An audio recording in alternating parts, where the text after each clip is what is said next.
चंबल के इलाके में मौजूद एक जंगल में एक चोरों की गुफा थी। उस गुफा में बहुत से चोर रहते थे। उनके नायक का नाम गब्बर था। उस गुफा में उनके चुराए पैसे और सोना का बहुत बड़ा ढेर लगा रहता था।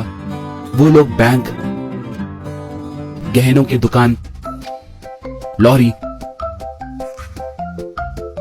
और ट्रेनों में चोरियां करते थे।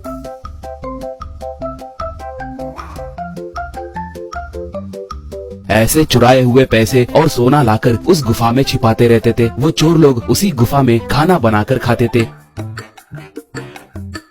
गब्बर वाले लूटकर भागने लगते तो पुलिस वाले उनका पीछा करते थे, मगर जंगल में पेड़ और पत्थर बीच में आने की वजह से पुलिस वाले उन्हें पकड़ नहीं पाते थे। इससे एसआई सिंघम गुस्से से सर पीट लेता था। एक बार गब्बर वाले एक गहनों के दुकान को लूटकर भाग रहे थे, तब सिंघम वाले उनका पीछा करने लगे। जंगल में आने के बाद एक चोर घोड़े के ऊपर से गिर गया, मगर गब्बर वाले बचकर निकल गए। वो चोर पुलिस वालों के हाथ लगा। सिंघम उसे सेल में डालकर खूब पीटने लगा। बहुत पूछने पर भी वो गब्बर का पता नहीं बताने की वजह से उसे उल्टा लटकाकर उन्होंने खूब मारा। फिर भी उसने पता नहीं बताया। इससे वो लोग उसे बर्फ पे लिटाए। उसके बाद भी उसने कुछ नहीं बताया। ये देखकर उन्होंने एक गिरगिट को लाकर उसके कपड़ों में छोड़ दिया। बस वो सर मैं बताऊंगा सर, मैं बता दूंगा। पहले इस गिरगिट को निकाल दीजिए सर, मुझे वहाँ पर ले जाइए। वो कहाँ पर है मैं दिखाऊंगा सर, प्लीज सर कहा।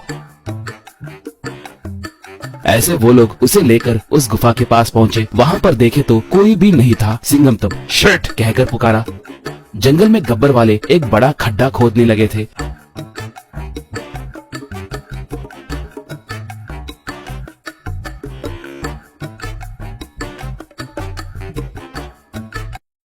वहाँ पर उनके चुराए हुए सामान सब छिपाकर उसे अच्छे से मिट्टी से ढक दिए। गब्बर तब हमें एक अच्छी सुरक्षित जगह मिलने तक हमें इन पेड़ों के ऊपर ही रहना होगा। थोड़े दिन चोरियां भी बंद करना होगा, कहा एक चोर तब। तो फिर खाने का क्या करे? जैसे तैसे पेड़ों पे सोकर गुजार लेंगे, मगर भूख कैसे मिटेगी? कहा एक और चोर तब। वो भी भाई से पूछोगे क्या? स्विगी या जोमेटो में ऑर्डर किए तो हो जाएगा ना? कहा। बस गब्बर उसे एक खींच के मारकर तुम जैसे निकम्मों को काम पे लगाने के लिए मुझे अपने चप्पल से खुद को मारना होगा। स्विगी में ऑर्डर किए तो हम सब पकड़े जाएंगे। कोई दूसरा आइडिया है तो बताओ, कहा एक तब। गब्बर भाई हम यहाँ पर खाना बना सकते हैं, मगर धुआं से ही असली समस्या होगी। खाना बनाते वक्त आने वाला धुआं दूर रहने वालों को भी दिखेगा, इसलिए हम जमीन के अंदर बिना धुएं के निकले खाना बना सकते हैं। उसे अंडरग्राउंड कुकिंग कहते हैं, कहा गब्बर तब। शाबाश, तो फिर तुरंत उस काम पे लग जाओ, कहा। दो चोर जाकर जंगल में घूम रहे बकरियों के झुंड में से एक बकरी को गडरिया के नजर से बचकर उसे चुरा कर लाए। इसके अंदर थोड़े चोर एक बड़ा खड्डा खोदकर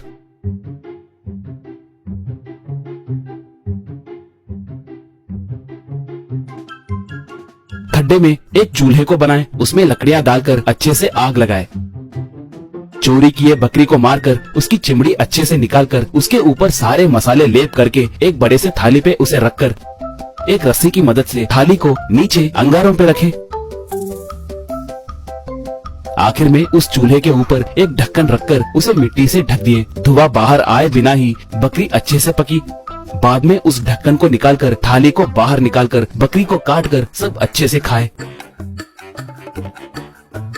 गब्बर तब। शाबाश, तुमने क्या मस्त आइडिया दिया है, ये बहुत स्वादिष्ट है, कहकर उसकी तारीफ किए। बाद में सब पेड़ों के ऊपर सो गए। ऐसे आए दिन दो चोर जाकर बकरियों के झुंड में से बकरी को चुरा कर लाना, उन्हें अच्छे से भुनकर खाना, ये सब अच्छे से चलने लगा।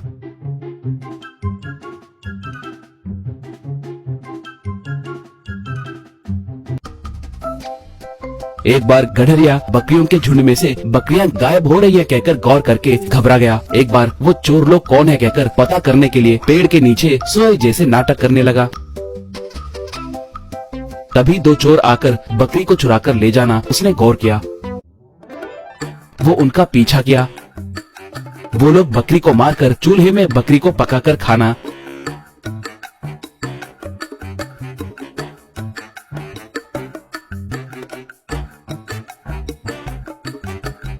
ये सब एक पेड़ के पीछे खड़े होकर गडरिया देख रहा था।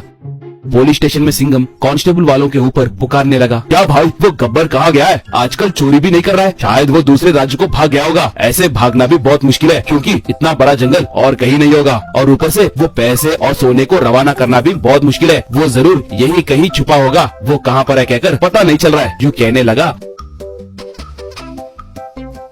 तो गडरिया आकर उन्हें उसने जो देखा वो सब बताया। बस सिंघम वाले जाकर गब्बर वालों पे हमला करके वो सोना और पैसों को जब्त किए। सिंघम उन्हें पकड़कर जेल में डाला। उस गडरिया को सरकार की तरफ से